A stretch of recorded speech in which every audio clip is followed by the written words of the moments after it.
All right, today we're going to be going over a Honda ATC110, and the tires are completely shot. So we're going to be reviving this thing. I'm going to show you how to do that, but I first want to walk you through some of the do's and don'ts on this three-wheeler, as well as a couple of the tech tips on this, as well as servicing this little three-wheeler.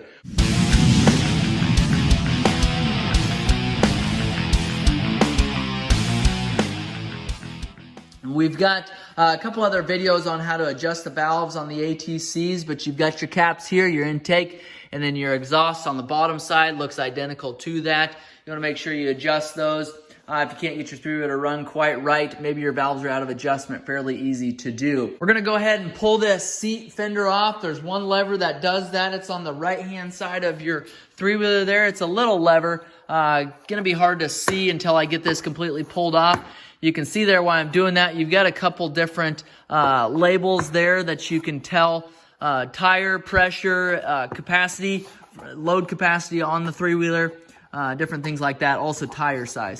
To remove this seat, you've got a lever right underneath here. You can tell how far up my fingers go there. You kind of push that back and down. So you're going to kind of push it at an angle there, back and down. That's going to unlock your seat. You're going to lift up in the front, and that back is actually going to pivot there. On the frame there, you can see you've got two hooks in the back, and that's going to pivot and lift up there. What you're doing to remove that seat, you can see there, you've got two hooks going two different directions. So once I remove this seat and the fender here, I'll show you what it looks like. I'm going to set our seat and fender off to the side there. Be careful you don't damage those plastics. Those are hard to find nowadays without any cracks or major wear to them. So the seat latch here, I told you kind of push it down and back.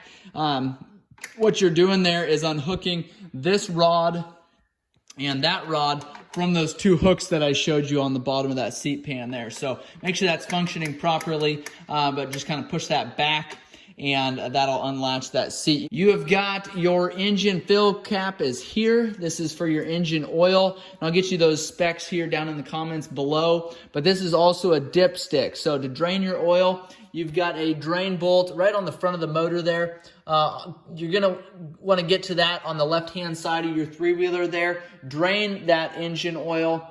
When all that is drained, go ahead and pull this cap here. Fill up to the capacity I show you in the comments below, and then you want to start that three-wheeler, let it run for a little bit, shut it off, and then go ahead and check oil dipstick there to make sure you've got the proper amount in there.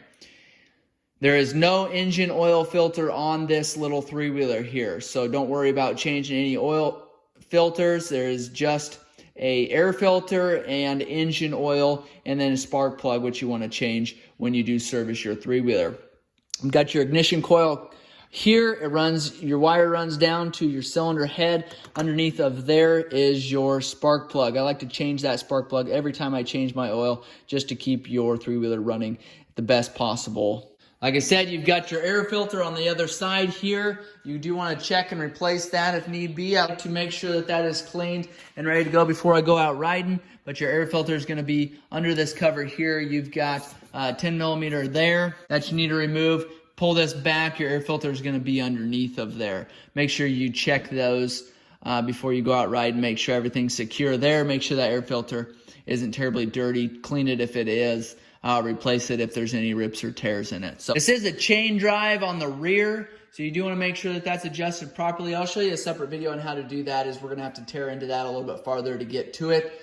We'll be doing that soon. We'll get a video posted on that. So if you guys have questions or comments, something you want us to do on this specific three-wheeler, like I said, we're going to be going through it completely. We can do that. You want to make sure and check that channel out to make sure that you catch all those videos that we post. Make sure you hit that notification bell. That way you don't miss anything. Thank you guys for watching. Make sure you like and subscribe to our channel. Please share with anybody that might find this helpful.